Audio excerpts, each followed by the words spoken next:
ഇന്നത്തെ വീഡിയോയിൽ നമ്മൾ സംസാരിക്കാൻ പോകുന്നത് ശീഘ്രസ്ഖലനം, അതായത് പ്രിമച്വർ ഇജാക്കുലേഷൻ, അതുപോലെ തന്നെ ഇറക്ടൈൽ ഡിസ്ഫങ്ഷൻ, അതായത് ഉദ്ധാരണക്കുറവ് എന്നീ രണ്ട് കണ്ടീഷനുകളെ കുറിച്ചാണ്. സ്ട്രെസ്സ്, അതുപോലെ റിലേഷൻഷിപ്പിൻ്റെ ഇടയിൽ ഉണ്ടാകുന്ന പ്രശ്നങ്ങൾ, അതുപോലെ പുവർ കമ്മ്യൂണിക്കേഷൻ സ്കില്ലുകൾ, ഇതെല്ലാം ഈ ഉദ്ധാരണക്കുറവിന് കാരണമാവുന്നുണ്ട്. കോൾഡ് ഷവർ അല്ലെങ്കിൽ കോൾഡ് ഗേർഡിൽ പാക്ക് എടുക്കുക എന്നുള്ളത്. കോൾഡ് ഗേർഡിൽ പാക്ക് ഒരു 45 മിനിറ്റ് എടുക്കുകയോ അല്ലെങ്കിൽ കുറച്ച് നേരം കോൾഡ് ഷവർ എടുക്കുകയോ ചെയ്യുകയാണെങ്കിൽ ഇത് ലിംഗത്തിലേക്കുള്ള ബ്ലഡ് സർക്കുലേഷൻ കൂട്ടാനായിട്ട് വളരെയധികം ഹെൽപ്പ് ചെയ്യുന്ന ഒന്നാണ്. നമസ്കാരം, ഞാൻ doctor Athira, chief physician, Bhoomi natural cure and wellness, Koottanad. ഇന്നത്തെ വീഡിയോയിൽ നമ്മൾ സംസാരിക്കാൻ പോകുന്നത് ശീഘ്രസ്ഖലനം, അതായത് പ്രിമച്വർ ഇജാക്കുലേഷൻ, അതുപോലെ തന്നെ ഇറക്ടൈൽ ഡിസ്ഫങ്ഷൻ, അതായത് ഉദ്ധാരണക്കുറവ് എന്നീ രണ്ട് കണ്ടീഷനുകളെ കുറിച്ചാണ്. ഏറ്റവും കൂടുതൽ ആളുകൾ മടി കാണിക്കുന്ന, പറയാനായിട്ടും അതുപോലെ തന്നെ ഡോക്ടേഴ്സിനെ കൺസൾട്ട് ചെയ്യാനായിട്ടും മടി കാണിക്കുന്ന ഒരു കണ്ടീഷനാണ് ഉദ്ധാരണക്കുറവ് എന്ന് പറയുന്നത്. ഇതെന്തുകൊണ്ടാണ് ഉണ്ടാവുന്നത്, അല്ലെങ്കിൽ ഇത് എങ്ങനെയൊക്കെ നമുക്ക് ഇതിനെ പരിഹരിക്കാൻ പറ്റും എന്നുള്ളതാണ് നമ്മൾ ഇന്നത്തെ വീഡിയോയിൽ പറയുന്നത്. ആദ്യം തന്നെ എന്തുകൊണ്ടാണ് ഇതുണ്ടാവുന്നതെന്ന് വെച്ച് കഴിഞ്ഞിട്ടുണ്ടെങ്കിൽ, നമ്മുടെ ലിംഗത്തിലേക്ക് ശരിയായ രീതിയിൽ ബ്ലഡ് സപ്ലൈ ഇല്ലാതിരിക്കുമ്പോൾ ഉണ്ടാവുന്ന ഒരു കണ്ടീഷനാണ് ഇറക്ടൈൽ ഡിസ്ഫങ്ഷൻ എന്ന് പറയുന്നത്. ഇത് രണ്ട് തരത്തിലുള്ള കാരണങ്ങൾ മൂലം ഉണ്ടാകാം. ഒന്ന് ഫിസിക്കലായിട്ടുള്ള കാരണങ്ങൾ മൂലം, അതുപോലെ തന്നെ അല്ലെങ്കിൽ സൈക്കോളജിക്കലായിട്ടുള്ള കാരണങ്ങൾ മൂലം ഉണ്ടാകാം. ഫിസിക്കലായിട്ട് കാരണങ്ങൾ എന്തൊക്കെയാണെന്ന് വെച്ച് കഴിഞ്ഞിട്ടുണ്ടെങ്കിൽ, ഹൈ ബ്ലഡ് പ്രഷർ, അതുപോലെ തന്നെ ഹൈ ബ്ലഡ് ഷുഗർ, അതുപോലെ ഹൈ ആയിട്ടുള്ള കൊളസ്ട്രോൾ, ഈ കണ്ടീഷൻസൊക്കെ ഈ ബ്ലഡ് സപ്ലൈ ബ്ലോക്ക് ചെയ്യാനായിട്ട് കാരണമാവുന്നുണ്ട്. അതുപോലെ തന്നെ പിന്നെ മറ്റ് കണ്ടീഷനുകൾ എന്ന് പറയുന്നത്, എന്തെങ്കിലും ഇഞ്ചുറീസ് ഉണ്ടായിട്ടുണ്ടെങ്കിൽ, പെൽവിക് ഏരിയയിലോ അല്ലെങ്കിൽ സ്പൈനൽ റീജിയനിലോ എന്തെങ്കിലും ഇഞ്ചുറീസ് ഉണ്ടായിട്ടുണ്ടെങ്കിൽ അതും ഈ പറഞ്ഞ ഇറക്ടൈൽ ഡിസ്ഫങ്ഷന് കാരണമാകുന്നുണ്ട്. ഇനി മറ്റ് ചില കാരണങ്ങളെന്ന് പറയുന്നത്, എന്തെങ്കിലും മെഡിക്കേഷൻസ് കഴിക്കുന്നവരാണെന്നുണ്ടെങ്കിൽ, ഈ ആൻറ്റി ഹിസ്റ്റമിൻസ്, ആൻറ്റി ഡിപ്രസൻസ് തുടങ്ങിയ മെഡിക്കേഷൻസ് കഴിക്കുന്നതും ഇത്തരത്തിലുള്ള ഉദ്ധാരണക്കുറവിന് കാരണമാകുന്നു. ഇതുപോലെ തന്നെ ഒബേസിറ്റി ഉള്ള ആൾക്കാരിലും ഉദ്ധാരണക്കുറവ് പൊതുവെ കണ്ടുവരുന്നുണ്ട്. ഇനി മറ്റ് ചില കാരണങ്ങൾ എന്ന് പറയുന്നത്, കൂടുതലായിട്ടും ഇനി പ്രോസ്റ്റേറ്റ് ക്യാൻസർ അല്ലെങ്കിൽ അതിനു വേണ്ടി ട്രീറ്റ്മെൻറ്റ് എടുത്തുകൊണ്ടിരിക്കുന്ന ആൾക്കാരിൽ ഉദ്ധാരണക്കുറവ് എന്നൊരു പ്രശ്നം കണ്ടുവരുന്നുണ്ട്. പിന്നെ കൂടുതലായിട്ട് ടൊബാക്കോ യൂസ് ചെയ്യുന്നവർ, അതായത് പുകയില ഉൽപ്പന്നങ്ങൾ ഉപയോഗിക്കുന്നവരിൽ ഇതിൽ അടങ്ങിയിട്ടുള്ള നിക്കോട്ടിൻ മൂലം ഈ ശരിയായ രീതിയിൽ രക്തം ലിംഗത്തിലേക്ക് എത്താതിരിക്കാൻ കാരണമാവുന്നുണ്ട്. ഇനി മറ്റ് കാരണങ്ങളെന്ന് പറയുന്നത്, അമിതമായ മദ്യപാനം, അതും ഇതുപോലെ തന്നെ ഇറക്ടൈൽ ഡിസ്ഫങ്ഷന് കാരണമാകുന്ന ഒന്നാണ്. പിന്നെ ഹാർട്ട് ഡിസീസ് ഉള്ളവർ, അങ്ങനെയുള്ള ആൾക്കാരിലും കൂടുതലായിട്ട് ഈ ഉദ്ധാരണക്കുറവ് കണ്ടുവരുന്നുണ്ട്.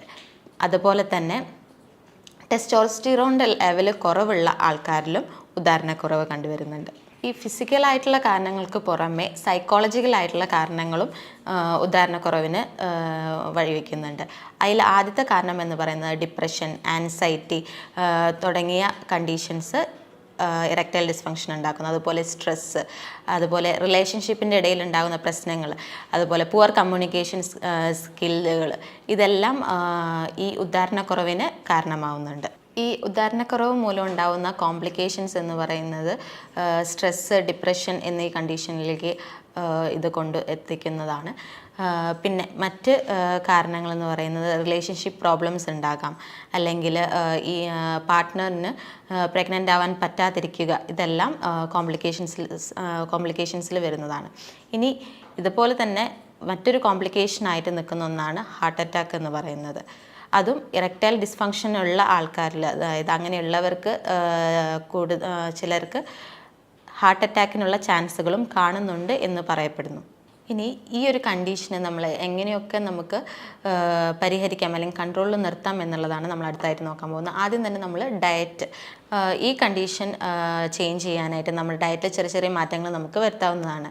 കൂടുതലായിട്ട് പാല്, അതുപോലെ തന്നെ പാൽ ഉൽപ്പന്നങ്ങൾ, നെയ്യ്, അതുപോലെ മോര്, തൈര് തുടങ്ങിയവ നമ്മുടെ ഭക്ഷണത്തിൻ്റെ ഡെയിലി ഡയറ്റ് പ്ലാനിലേക്ക് ആഡ് ചെയ്യാവുന്നതാണ്.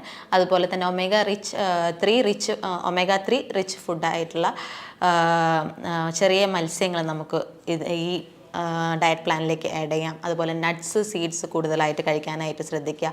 കൂടുതൽ ഗ്രീൻ ലീഫി വെജിറ്റബിൾസ്, അതുപോലെ വെജിറ്റബിൾസ് കൂടുതലായിട്ട് നമ്മുടെ ഡയറ്റ് പ്ലാനിലേക്ക് ആഡ് ചെയ്യാനായിട്ട് നോക്കുക. പിന്നെ നമുക്ക് ചെയ്യാൻ പറ്റുന്നത് ഒണിയൻ, അതുപോലെ തന്നെ ഗാർലിക്, ഉള്ളിയും വെളുത്തുള്ളിയും ഒക്കെ നമ്മുടെ ഡയറ്റിലേക്ക് ആഡ് ചെയ്യുന്നതും ഇതിന് നല്ലതാണ്.